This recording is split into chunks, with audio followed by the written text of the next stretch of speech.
Namaste everyone. Welcome to Indic Studies. We have Parag Bhalera with us today. He is not a newcomer to our forum.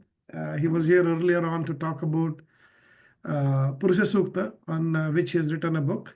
So he's coming today with a topic on Vedic knowledge systems, which he has again written a book on. He loves Bharatiya philosophy, spirituality, and is a avid practitioner. I know him very well.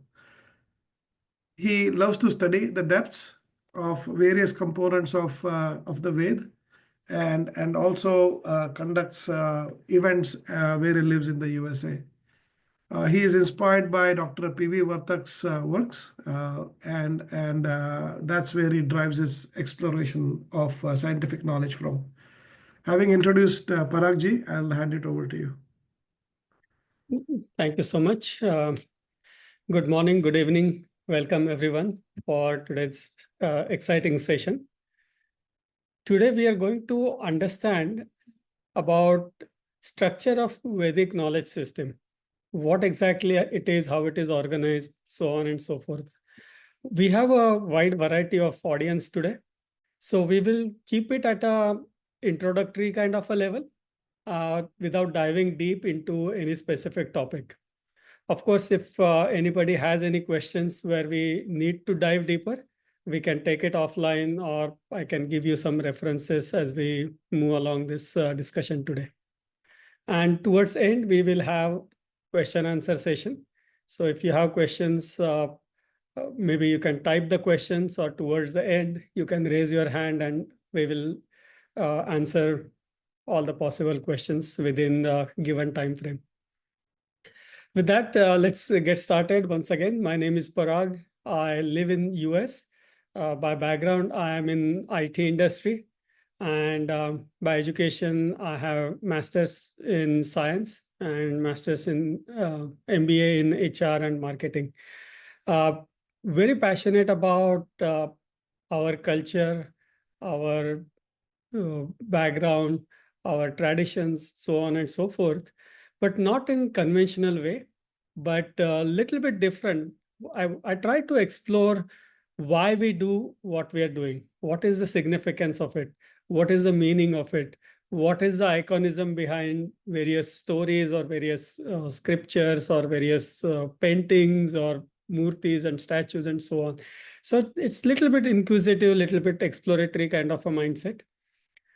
Today, what we will do is, in general, when we discuss religion, for the lack of better words, Hinduism is not a religion, it is dharma. Dharma is different than religion, but for the general context, we will call it as a religion in this discussion. So when we discuss about different religions, and if you ask people who follow specific religion or faith, and you ask, for example, a Christian, what is your reference book? And they will all say Bible. If you ask a Muslim, by all of them will say Quran, and so on. If you ask a Hindu or a Sanatani person, what is your reference book? We will get different answers, right? Many of them will say Bhagavad Gita, but some of them might give you different answers. Now, why is that so? The reason is our tradition, our dharma, our philosophy is probably the oldest. And over thousands and thousands of years, it has evolved. It has taken shape, and different people have taken some base references and simplified that philosophy in specific way or in their own way. But no matter which philosophy we refer to, if we go back to the roots where it comes from, it will always go back to Veda. And we'll find the references in the Ved, or we will realize that they have taken certain section of a Ved and they have evolved that, or they have interpreted that or simplified that and formed a specific lifestyle or a pattern or guidelines for living the daily life. So that is where Ved come in picture. Upfront, one of the reference books, Sacred Scrolls, It is available on Amazon and Notion Press. And if you want to learn more, again, at a simplified level, this book will be a great reference for all of you. You can just search on Amazon or Notion Press and you will get all the details. So with that, what is this Ved all about? So basically, Ved, when we say, it is not really a scripture or a religious book. Even though it is a guiding book, it has nothing to do with religion as such. The word Veda comes from root word or dhatu or verb vid. Vid means to know. And the word Veda means knowledge. So even if we call it as our scriptures, religious books, whatever we call it, it is basically a book of knowledge, a wide variety of knowledge. And some of that we are going to see as we move through this discussion. Now, different sages in ancient time acquired this knowledge and then made it available for everybody else. Of course, at that time, back in the days, there was a oral tradition or maukhik parampara. So they did not document this knowledge, so to say. And there are a variety of reasons. They wanted to make sure the knowledge is given to qualified person. If it is documented or written, then anybody can get hold of that and acquire that knowledge without qualification also. That is one thing they wanted to avoid. And also, just the written text may not always give all the information. So it is more of a teaching and Guru Shishya Parampara through which they preserved this knowledge. And over the period of time, it got documented. We'll see that as we move forward. This acquired knowledge was then later on grouped into 4 books. And we know that in Veda, we have 4 Veds, right? The first is Rig Veda, Yajurveda, Samaveda, and Atharvaveda. So those are the total knowledge was divided or grouped into those 4 books, so to say. Now, we all believe that Veda are apaurushaya, meaning no human really created or wrote those. And wrote not in the literal way, but in terms of creation. So many times we hear some comments. If it is apaurushaya, how did it come about? Did it suddenly appear? So that's not what it is. So basically, there are 2 thought processes behind it. One is, both actually means something very similar, but one says that when these rishis or seers were in a deep meditative state, in that state they realized this, they heard these Veda or these mantras which form the Veda. And they say that these mantra, these Veda, they do exist in the environment. And in Samadhi state, you can actually hear those. The other thought process is these sages, due to purity of their mind and body, they had additional abilities, additional senses than what modern humans have. And through those additional senses, they could hear these special sounds. But either case, they realized this, they found it, or they understood it, or they heard it in the environment. So they did not take credit. They did not say it is my creation. In few sections of Veda, the Dreshta Rishi or the Rishi who first heard those, his name is mentioned, but in many situations, their names are not even mentioned. So these rishis who kind of saw these mantras in the atmosphere, so to say, so they are called seers, or in Sanskrit or many Indian languages, Drashta Rishi, who actually first saw this mantra or heard, whichever way you interpret. Okay. Now, these mantras are different than shloka. And we will not go into too many details, but mantra needs to be chanted in very specific manner. You cannot randomly just read the mantra or sing a mantra. That's not a right way to recite mantra. Another thing you will hear that our knowledge system is divided into two major categories. One is Shruti and one is Smriti. So Shruti means something that was heard. And all these Veda, they were heard by the sages. So they fall under Shruti category. Okay, and we'll see the classification in next few slides. Also, entire Ved, even if you take one Ved, Rig Ved for example, the entire Ved was not revealed by one Rishi or by one sage. A group of sages, multiple sages heard different sections of Ved and they revealed that to everybody else. And then it was compiled together to form one structure or one Ved and the next and so on. Now, as I said, initially this tradition was oral tradition. And at some point, some rishis realized that it is important to preserve this knowledge in the written format also. So Maharshi Vyas, who is also known as Veda Vyas, he took this effort or this initiative and documented all the Ved in written format. And we know the story that he invited Lord Ganapati to actually write it down, and he narrated whatever he has learned, and Ganapati wrote it down. Then he wanted to also make sure that this knowledge is now preserved. So he called 4 of his disciples and assigned one Veda to each one of them and said, okay, you learn, study, preserve, teach, and propagate this Veda. And next disciple, he gave next Veda and so on. So Rigved was given to Paila Rishi, Yajurveda to Vaishampayan Rishi, Samaveda to Jaimini, and Atharvaveda to Sumantu. So those are 4 disciples, 4 very learned sages, and those became, for lack of better words, in charge or head of the respective Veda, and they further studies, taught it, populated it, and preserved that knowledge and the heritage.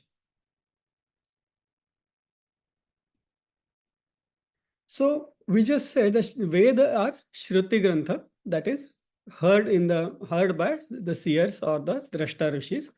And then based on that core knowledge, other Rishis, they develop their own books, their own philosophies, their own guidelines, their own scripture, compositions, so on and so forth. Again, with the basis was Shruti, basis was Vedic knowledge, but they built their own books, their own followers, their own system, and so on and so forth. That is called Smriti.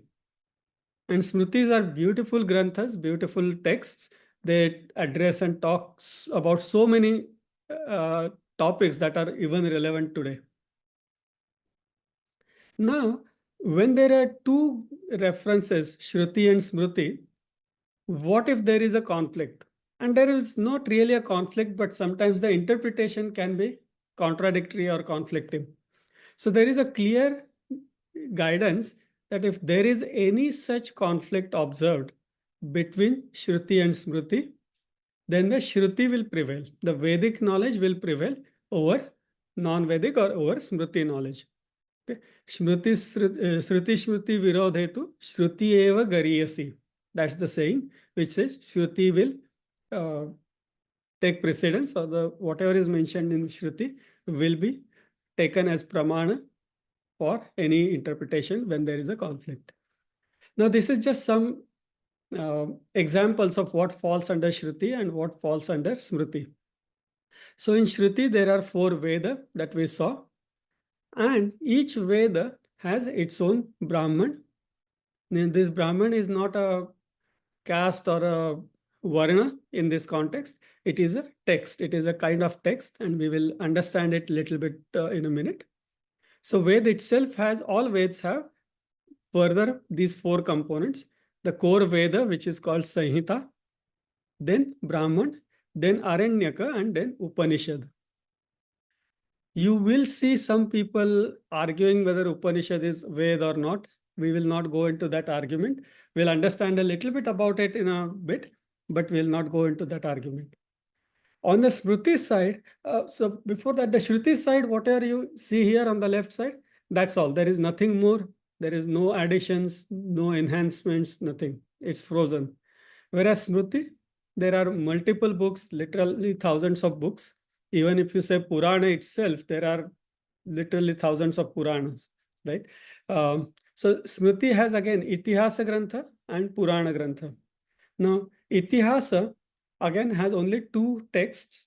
One is Mahabharat and one is Ramayana. And those are treated as, in conventional way, history books.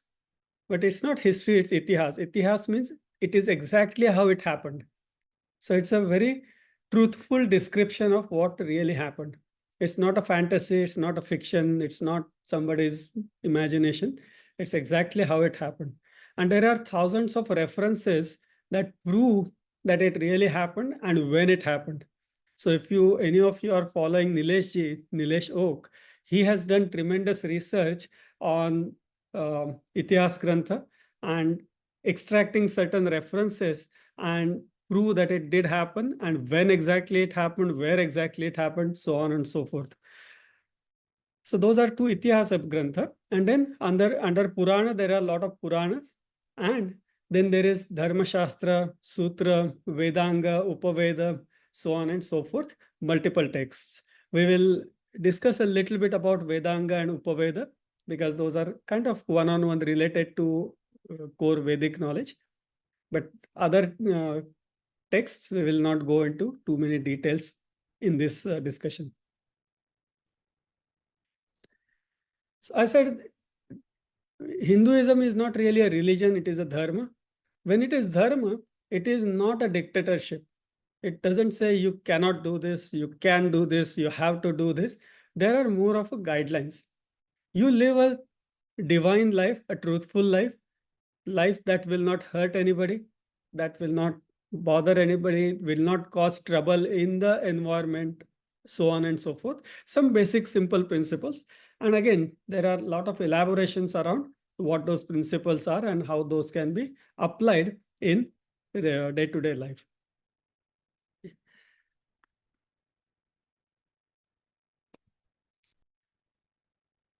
In today's temples or in any rituals, we pray to a lot of different devatas. We pray to, typically every prayer or every ritual starts with worshipping Lord Ganesha. And then depending on what that specific ritual is, we will worship respective deity or respective devata. In Vedic era, none of these gods that we worship today really existed. And definitely they did not exist in the form that we think of today. So most of the Vedic devatas or Vedic deities are nothing but various powers or energies or certain principles in the nature. So Surya is a devata, Vayu is a devata, Apa is a devata, Ishan is a devata, and so on and so forth. Now, over a period of time, some of those were kind of personified. And then, of course, there were some stories or some incidents that happened with that specific person. His name matched something that was mentioned in the Veda, but the Veda itself does not talk about a person or an individual in the form of Devata. Most of these are different types of energies. So in the nature, there are various forces and energies, like I said, Varuna, Surya, Vishnu, Usha, Agni, so on and so forth. And there are also some emotional aspects. So Kamadeva, Mana, Shraddha, all these are kind of emotional aspects. And then there were other aspects of life which are represented by other devatas like Yaksha, Kinnara, Gandharva, Apsara, and so on and so forth. But except for this last category, where especially when you talk about Gandharvas, Apsara, and so on, there were some human form associated with them. But rest, most of those are energies or some useful forces in the nature that we need to pray or that we need to acknowledge and preserve. One interesting thing, slight digression, but when we do any ritual, you must have heard that in the beginning, during something called Sankalpa, we always say things like Grama Devatabhyo Namaha, Sthana Devatabhyo Namaha, Vastu Devatabhyo Namaha, so on and so forth. So, what we are really doing is we are claiming, we are assuring that through this ritual, I'm not going to cause any disturbance to the Grama Devata or to my town or to my village. I will not do anything that will cause any social disturbance or natural imbalance that will eventually be destructive if repeated in masses, right? So that is the reason we treat everything as a devata. So we respect our town, we respect our country, we respect our home, we respect the place where we live in. So whatever we are doing, we will do with due respect for all these entities. When we chant certain mantra, then the the reason we have to chant mantra in very specific manner and not randomly just read it or sing it or things like that is because when we chant a mantra, certain vibrations are created, and those vibrations cause certain effects.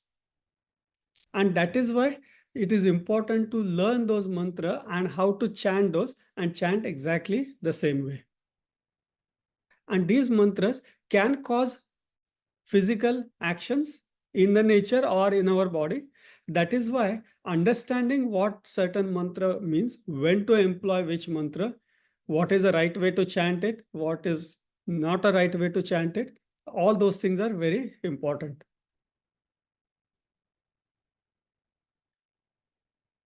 Now, Veda addresses various kinds of knowledges. Now, in today's world, we some of those are something we can easily relate. For example, Vastu has become a trend again, right? So, Vastu Shastra. Of course, in today's day and age, the application of Vastu is very limited to your home, how you build your home, which direction it should face, and so on and so forth, right? But in general, the Vastu Shastra is much, much, much wider uh, topic. It doesn't talk about building a house, but it talks so much about the city planning or town planning and the irrigation systems and drainage system and the water supply and roads and everything. All those aspects are addressed in Vastu Shastra, or it is also called Sthapatya Shastra. Same thing. One other in the medicine, we all have heard of Ayurveda, which is again very applicable today. But there are so many other aspects, so many other scientific aspects or branches of science that are discussed in various Vedas. And then, as we will see, some of the Upaveda were formed to extract knowledge related to a specific activity, medicine, for example, or warfare, for example, and so on, as we will see in a minute. Now, when we talk about Veda, I mentioned that each Veda has 4 parts to it. Sanhita is the core part which these rishis, these sages, they actually heard. So Sanhita is the only thing that rishis actually heard.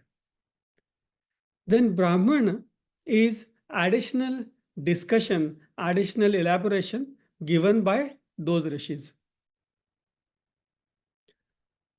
Aranyaka Grantha is the contemplation of made by these rishis, and typically they left the crowded place, the crowded towns or cities, and they went into the forest to meditate upon specific sections of a Veda, and through that meditation, whatever they revealed, additional information, that is called Aranyaka.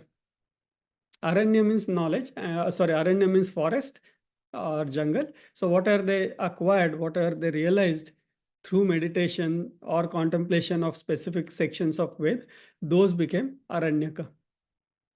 And the last part, also known as Vedanta, is Upanishad. Upanishad is the last part of Vedic knowledge or Vedic scripture. And Upanishad is further simplified elaboration of Vedic knowledge, typically in dialogue form. Typically, not always, but in many cases, it's a dialogue. It's a discussion between guru and shishya, where shishya or disciple is asking questions to his guru, and the guru is answering that question. But the basis of all that knowledge that guru is sharing is pure Vedic knowledge. It is not something of his own that he created or thought of, or so on and so forth. And that is why it is also considered as part of Veda itself. Now, I mentioned that some people do argue. We will not go into the argument, but Samhita is the only thing that rishis really heard. So people argue that that's the only thing that is Veda. The rest is not what really was heard. So it is not Veda. So Samhita is Veda, Brahman, Aranyaka, Upanishad, so on. They are not part of Veda. But again, we will not go into that argument. The common understanding and common acceptance is these four components form a Veda. Now you will look at this tree structure. It may not be very visible, but you will see that the Veda itself has four branches: Rigved, Yajurved, Samaved, and Atharvaved. Now, Rigved has again two Samhitas, Shakal and Bashkal, and it has a Aitareya, Aranyaka. And under Brahman Grantha, it has Aitareya Brahman, Kaushitaki Brahman, and Shankhayan Brahman. And again in Upanishads, Aitareya, Bashkal, and Kaushitaki. These are Upanishads under Rigveda. I will not read this data for each and every Veda.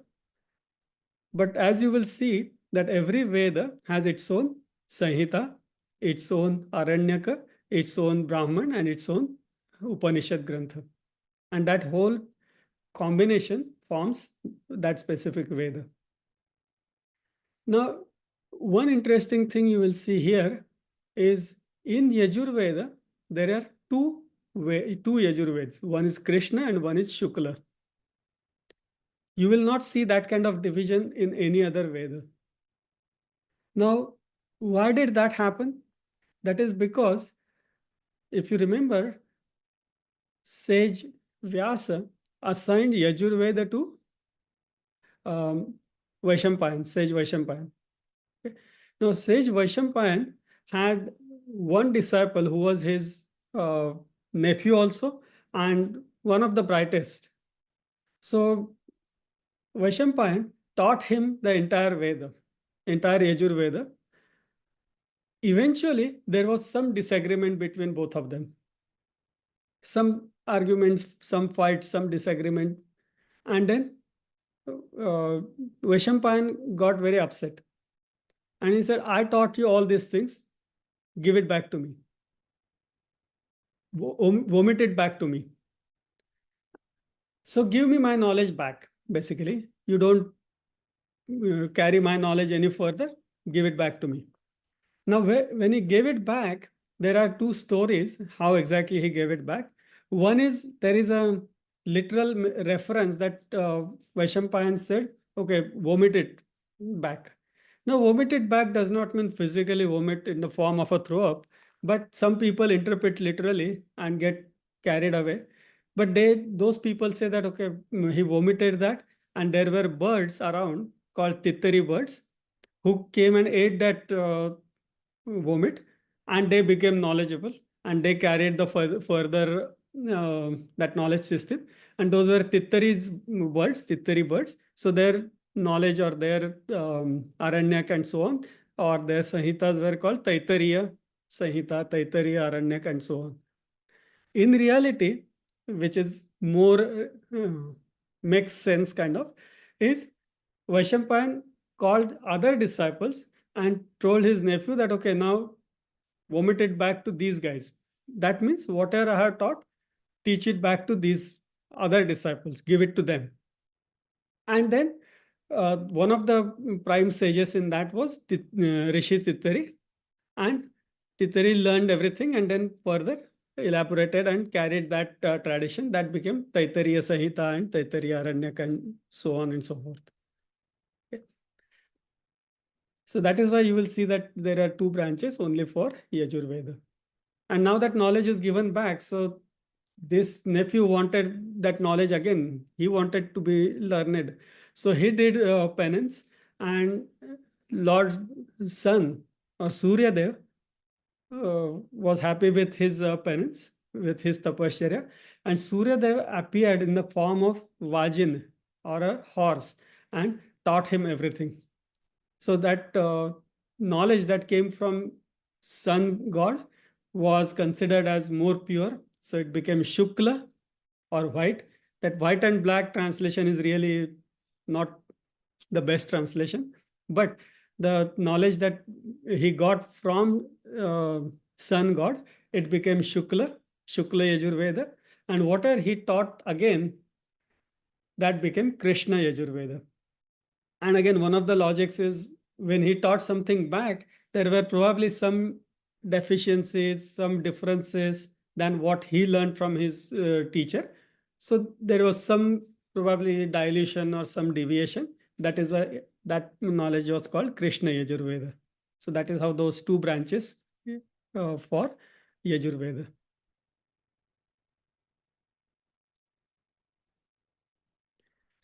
At a high level, Rigveda has the most pure knowledge that was acquired. Yajurveda focuses on carrying that knowledge in the ritualistic aspects. So, how to perform different rituals, sacrifices, yajna, so on and so forth. That is more elaborated in Yajurveda. In Samaveda, it is more for pleasing the gods or pleasing these energies. So all this, and pleasing does not, how will you please the energy? Basically to activate that energy in more efficient way and so on. So Samaveda has something in singing format. So all the richas, all the mantra in Rigveda are sung in specific tone, and that is called Samaveda. Okay, so Samaveda has more musical aspect to it, singing aspect to it. And Atharva Veda has lot of practical applied aspects for common people. And we'll talk about that in a bit. So those are the primary focuses of different four Veda. Of course, there is significant overlap. So I cannot strictly say that only Yajurveda talks about ritual and no other Veda. No, that is not true. But the primary focus is as we discussed just now.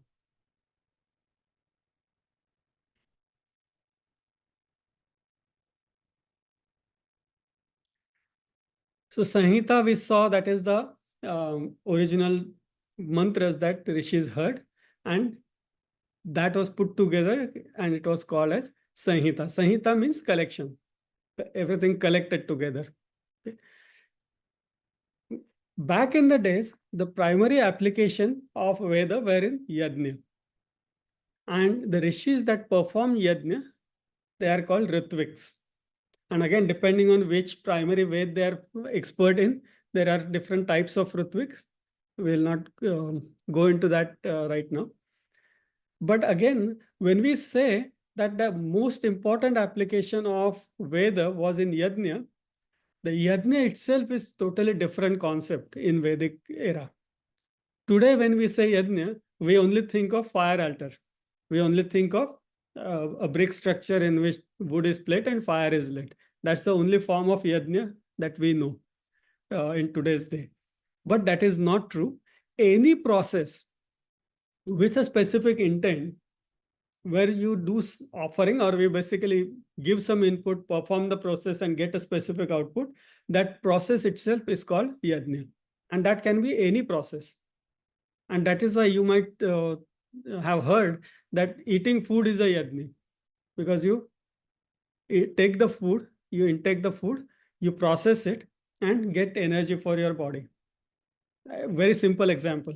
That is why the bhojan or eating food itself is called a Yajna. So that tells you that Yajna does not mean a physical fire altar, but any process is called Yajna. And of course, these sages, they acquired this knowledge. They wanted to apply this knowledge. So when they sat together to perform that entire end-to-end process, that process was Yajna. This is again just for reference. The Ritvik, the sage who knows and who contributes from Rigved Samhita, he is called Hota. From Yajurved, he is called Adhvaryu. From Samaved, it is Udgata. And from Atharvaved, it is Brahma. Udgata is one who sings in very high pitch and loud. Udgata. And we saw that Samaved is more about singing those mantras in, again, specific tone, not random any tune. So those are 4 categories of Ritviks. We again saw the Brahman Grantha. It elaborates specifically, gives additional explanation and interpretation, elaborates on yajna, how exactly yajna is performed, and so on. If we don't understand the Brahmans, then understanding meaning and application of mantra in Veda, it becomes very difficult.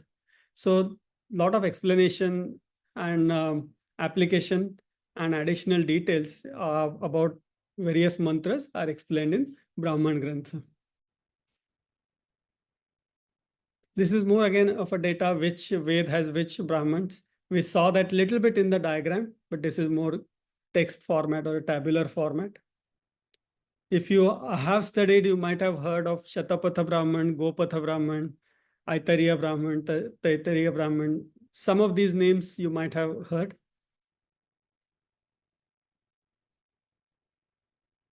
Aranyaka, we talked about it, that it was a meditation and additional interpretations and contemplation done by rishis by going away from common people, just so that they are not distracted. They can focus and meditate properly. So that is Aranyaka. And the last part is Upanishad. Upanishad really means sit next to your teacher or sit near. But sit near who? Sit near your teacher. So it is dialogue between teacher and students, and the knowledge is revealed in that discussion format. A typical topic is philosophical, but again, there are a lot of other aspects that are discussed in this discussion when you study Upanishads. If you have not studied, all the Upanishads are beautiful, but some of the prominent ones you can look at Kathopanishad, and we can understand so much about our tenacity, focus, singleness of purpose. All these things are described so beautifully in story format in Kathopanishad. Similar things, the self-confidence and so on, you will see in Brihadaranyaka Upanishad.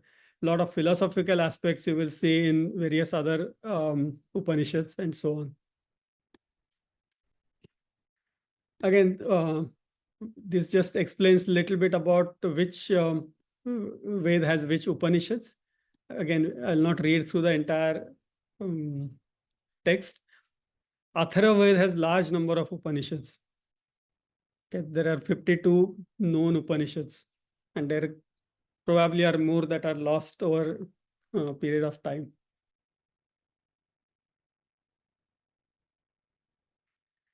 Now there is something called Upaveda. Upaveda is very interesting. We know that there is a lot of knowledge in the Veda, but you will see references of any aspect. If you take medicine, for example, you will see references about medicine in Rigveda also and Atharvaveda also. Now, if somebody wants to study medicine, he will have to keep on searching through those references or read all the Veds. So what different sages did is they extracted the information about specific applied area and formed a different sub-Veda, which is called Upaveda. So Ayurveda, primarily it comes from Rigveda, but Sushrut, who is the expert in Ayurveda, he claims that no, it came from Atharva Veda. So again, there is a slight difference, but basically Ayurveda talks about all the medical related aspects, including surgeries, medications, all the what we today call different herbs and their benefits and so on. Dhanurveda comes primarily from Yajurveda, and it elaborates, it talks about warfare. So all the, lot of politics related aspects, the warfare, how to conduct the war, a lot of explanation about weaponaries, different shastra and astra. That's all found in Dhanurveda. Gandharva Veda is more about music and art, performing art. So music, drama, songs, all the raga, tala, all those things, they come from Gandharva Veda, and that is primarily extracted from Samaveda. And the last is Shilpa Veda or Sthapatya Veda. That is architectural aspects, as we discussed. So architecture, city planning, even in today's what we talked about Vastu related aspects, they all come from Shilpa Veda. And Shilpa Veda primarily is extraction from Atharva Veda. So that is how these Upaveda came into picture. And then there is also something called Vedanga. You must have heard this term, Vedanga. Vedanga is kind of supplementary texts. Those are not exactly the knowledge, but they describe some specific aspects about Veda or about phonetics or about chanting, writing, so on and so forth, uh, construction, compositions, and so on. Right? So Shiksha is one of the Vedanga. Shiksha deals with phonetics, pronunciations, how to correctly pronounce certain alphabets. What is the right way? When you say certain things, when you exhale, when you inhale, where should be your tongue positioned? If you have consecutive alphabets, how do you pronounce? And you will see there are differences in which visarga is pronounced, right? And depending on what is the following alphabet. So all those phonetics and pronunciation rules, they come from Shiksha Grantha. Chanda is meters, right? So how many syllables, how a mantra can be constructed. So there are different chanda. Most common is Anushtup, Trishtup, Gayatri, Ushni. There are so many, but many of the compositions that we commonly chant, many of those are in Anushtup Chanda. Vyakarana talks about grammar rules, how to compose a sentence, the tense, and all the grammatical aspects. Those are discussed in Vyakarana. Next is Nirukta. Nirukta is very special, very interesting grantha or Vedanga. Nirukta talks about etymology. So if you take a word, just as an example, we say word Veda. What is the origin? Where does it come from? What does it mean? What is the root word? So those kind of explanations about all, I won't say all, but so many Sanskrit words is found in Nirukta. So this particular word originates from Veda, for example, originates from Vid. Vid means to know. Veda means knowledge. So those kind of details. Again, this is a very simplified example, but those kind of details are there in Nirukta, which is one of the Vedanga. Kalpa provides some guidance, instructions, directions about rituals. So if you again perform any ritual, you have heard this word kalpa there. When we again do sankalpa, we say kalpokta phala praptyartham. So whatever is described in the kalpa, to attain that, we are doing this activity or this ritual. So kalpa is more about ritualistic aspects. And the last is Jyotisha. Jyotisha is not about astrology alone. It is about astronomy.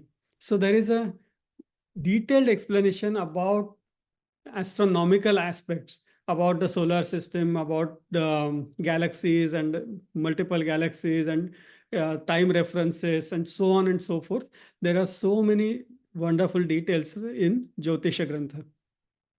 Jyotisha is also used for timekeeping. Even today, the Sanatan calendar that we follow or Hindu calendar, that is based on Jyotisha Shastra or Jyotisha Vedanga.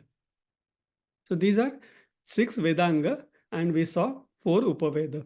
Those are connected texts related to Veda. So again, I can take some questions if there are questions, or we can elaborate on a couple of other aspects.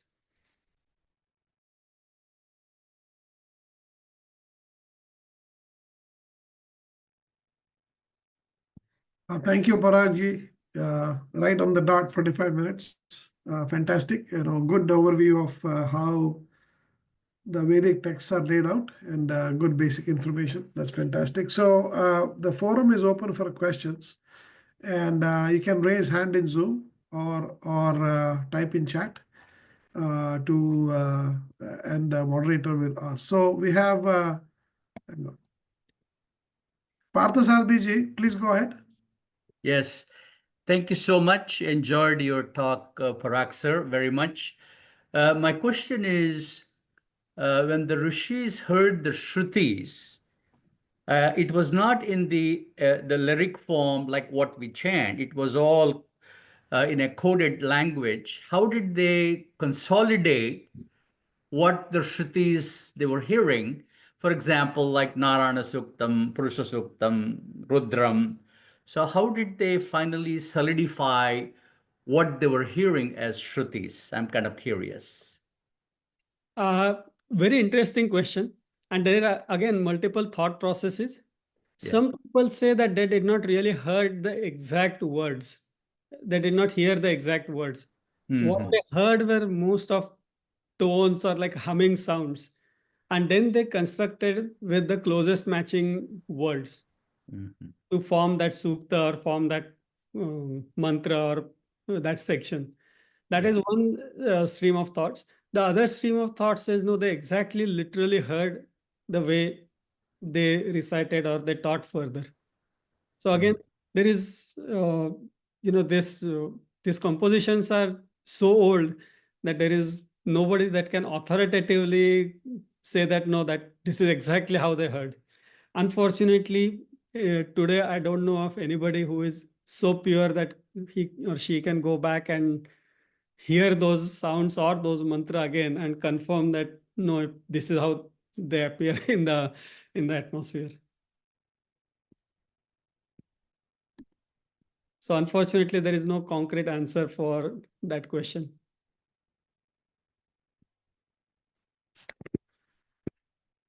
Okay, we have a couple of more hands raised.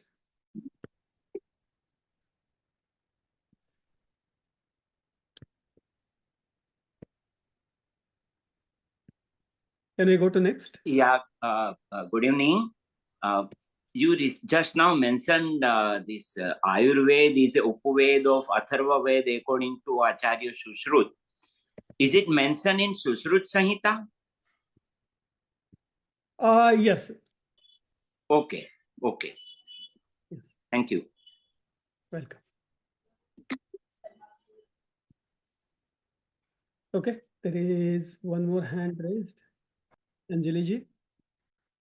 I was on mute. So Harish Acharji, can you please ask a question? I think he had a hand raised earlier. Okay. Thank you very much for sharing your thoughts, Parag sir. It was very nice and informative. For the purpose of study, will you be sharing this presentation with the class so that some of the notes which we could not be able to write down will be helpful? So Harish ji, let me answer that. So this video, this recording will be available on our YouTube channel by tomorrow evening. So you can Okay. play it and take notes. Okay, thank you, sir. Thank you. Anjali ji, please go ahead. Yeah, thank you. I mean, this was a very informative session and, great introduction to the Vedic studies. I had a quick question. I wanted to know if there was any hierarchy of importance of mantras which was laid down by any of the rishis, like the first mantra that a beginner could chant or, anything like that. Thank you. No, there is no hierarchy as such, at least that I know of. You can follow certain Guru Parampara and they will guide you in what is the right sequence in which you can study. But again, as as a general practice, you will see a lot of people chant different sections of Veda. Gayatri mantra is there, different sukta like Purusha Sukta, Narayan Sukta, Shri Sukta, Rudra. All these are very commonly chanted sections. So that might be one area if you're looking to learn something, if that is the context of your question, then that can be one area where you can start. Was Excellent. that more your question, focus of your question, or you wanted to know something different? Sorry, Okay. I was muted, so I couldn't speak. No, yes, it very much. Sometimes we follow like other chants, like maybe a Japanese chant or something, and then we change over to something else. So I just needed to know in that transition phase. So thank you very much. Yes. Sure. Shri Sukta might be a good beginning. Shri Sukta, then Purusha Sukta. When you go into Rudra, it is a little bit difficult to chant, but again, something you definitely can. And if you're just looking to chant something for your own purification or anything, you can just start with Bhagavad Gita or Vishnu Sahasranamam, so on. Thank you. Dipankarji, please go ahead.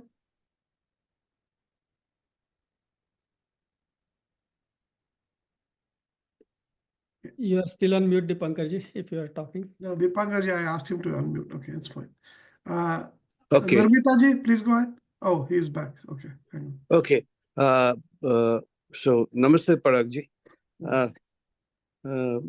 Thanks for your discourse. My question is, you were mentioning about the rituals. What are these rituals? And the second question would be probably digging into Nilesh. Oh, geez, this thing. How old is Veda? When it was, what is your opinion? How old is Vedas? Okay. So I remember the second question, so let me answer that. Again, there are no direct mentions on when the Veda was composed. Also, the entire Veda was not composed at one time, right? Different rishis revealed different sections of Veda, different suktas, and those eventually got compiled into a Veda. I have not studied the timelines myself, but as you said, Nilesh ji has given a lot of references. Dr. Vartak has given a lot of references. And according to Dr. Vartak, the compositions go more than 20,000 year BC. Yeah. 23,000 years before today. My first question was, what do these rituals signify? Oh, okay. Yeah, very good question. We do a lot of rituals and we don't even know why we are doing those, right? We do it because our parents did it. They do it because their parents did it, and so on. So different rituals have very specific context and meaning. Of course, many or most rituals, these aspects are lost. And there are a lot of people who are trying to do a research and digging into it. So if you take any ritual, there are certain emotional aspects. You do daily puja, that will calm your mind down. You chant certain mantras, or you even chant Om or Gayatri mantra, that activates different organs within your body. So those kind of aspects are there.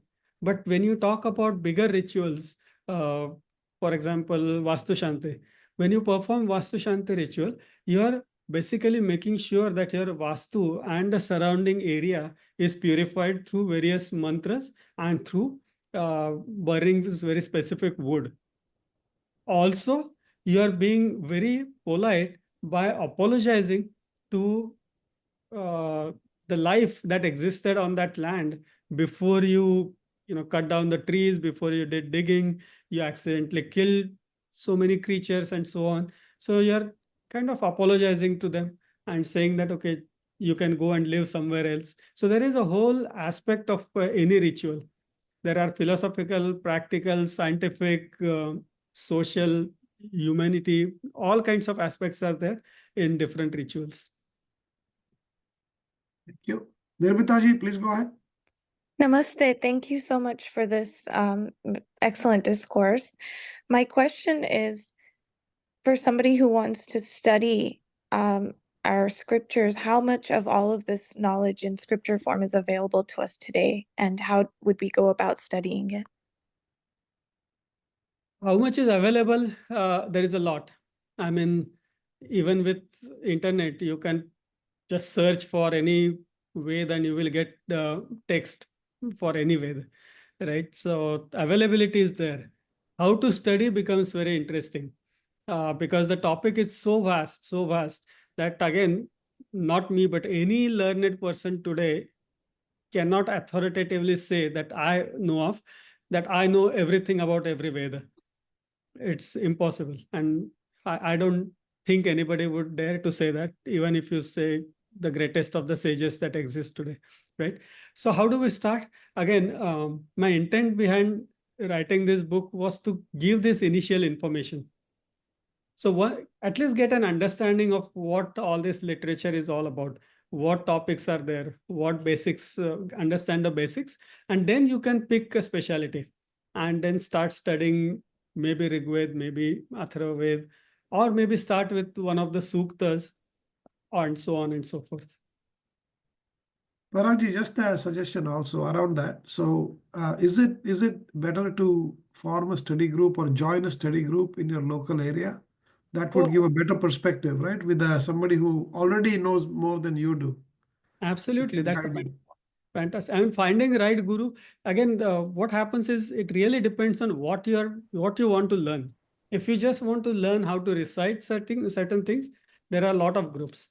If you listen to different lectures or discourses, then they typically focus on spiritual aspects. They don't. Very rare speakers I have seen who go into practical or scientific aspects. So again, it depends on what your interest is. You can find right forums, right local groups and participate. Absolutely. Excellent. Abhijit ji, please go ahead. Yeah, thank you, Prasad ji. First of all, thank you, Indic Studies, for arranging this. And Parag ji, thank you very much for this simplified structure explanation.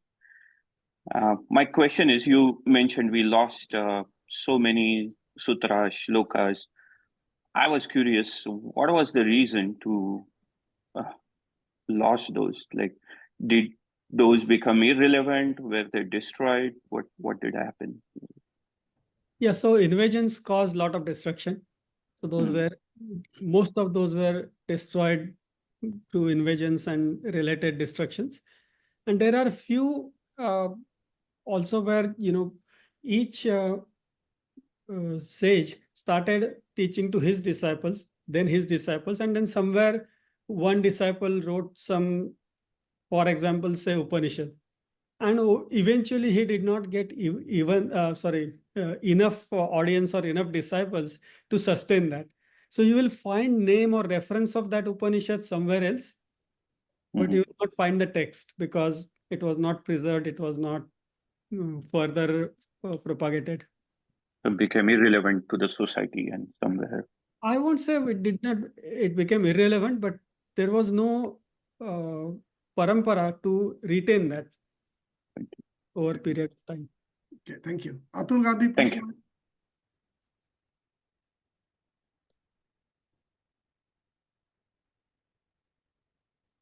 Yes, Atulji, please unmute. Sorry. Hello. Am I audible? Yes, you Yes. are. Please go ahead.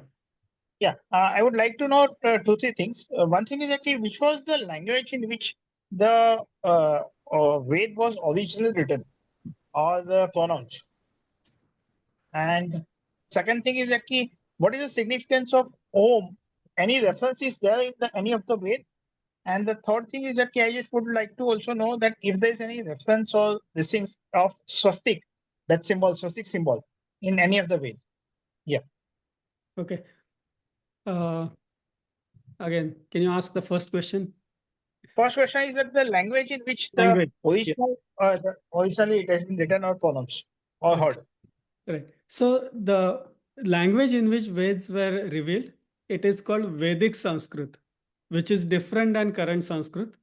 There are a lot of commonalities. There is a lot of overlap, but the original language is said to be Vedic Sanskrit, which is different than today's Sanskrit. What was your second question again? Om and Swastik, the significance. Yeah. So Om, yes, there is. Yes, Om, there is a lot of explanation. There is entire Upanishad, Mundak or Mandukya. I get confused between those two. But either Mundak or Mandukya, one of these Upanishads, the entire Upanishad is on Om. So yes, on Om there is a lot of elaboration, significance, purpose, meaning, application. All those things are there. Swastik, in my study, within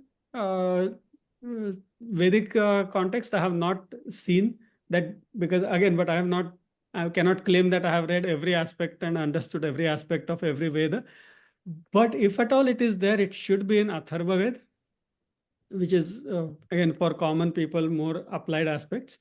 So that is where the reference could be. But again, I don't know, to be honest with you. Yeah, thank you. Last question, I think. Anishji, please go ahead.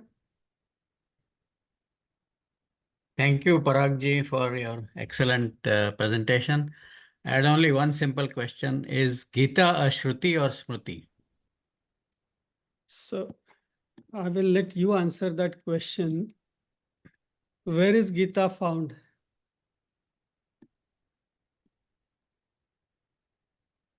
It's not mentioned anywhere. No. Where does Gita appear? Which text Gita part of? No, they say Gita is a collection from different Veda, right?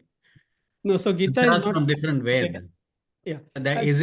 So it cannot be called a Shruti instead of a Smriti. That's what I mean. Yeah, so let me answer that. So Gita is not a standalone text.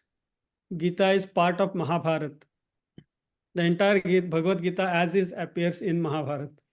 And Mahabharata is Itihasa Grantha, and Itihas is under Smriti. Excellent. So Paragji, having said that, Vishnu Sahasranam also is part of Mahabharata, recited by Bhishma, really, right? When he sees Shri Yes. Krishna. So would that be considered not part of Vedic text, or is it just Itihas again? So again, it is part of Vedic knowledge, but not Vedic text. Right. Okay, Vedic knowledge is evolved, right? It is explained, it is described in different ways in different texts. So it is part of Vedic knowledge. That is why you will see all this is part of same Vedic knowledge system. But is Bhagavad Gita part of Ved? No. In fact, most of the Bhagavad Gita comes as is, take word to word from Kathopanishad. If you read Kathopanishad, many of Bhagavad Gita shloks are straight from Kathopanishad. Excellent. One last question from me, Paragji, and then we can stop. So, just logically thinking, all these Rishi Parampara, all these mandalas rose by Rishis and all that, definitely they were families.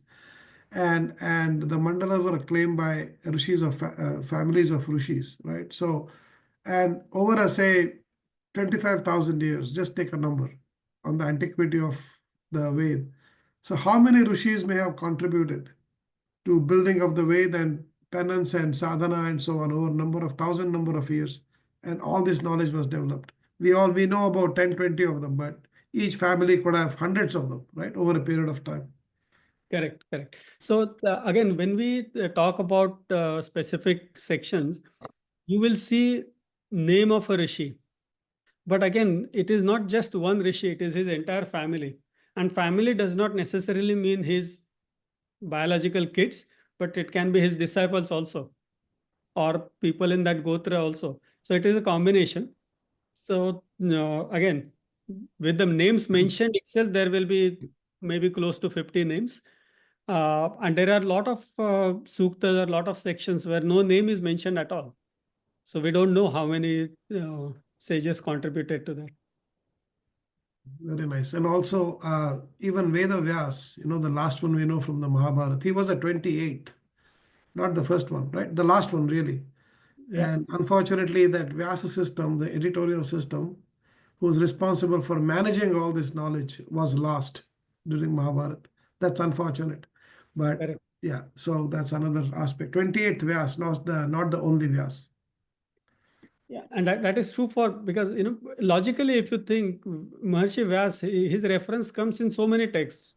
So how can he be alive for thousands of years? Right? It's Right. not possible. So True. it is, his kids were also called Vyas. As a title. Yeah, it's a title or a family name, something like that. Yeah, excellent. So thank you so much, Paraji. We are just over 12 o'clock. So appreciate your coming on the forum. Excellent knowledge, good layout, very nice simplistic presentation to understand. Everybody understood, and we had a lot of questions today. So that implies that your presentation was clear and also evoked thinking and people asking questions. Thank you everybody for joining, and we'll see you next week.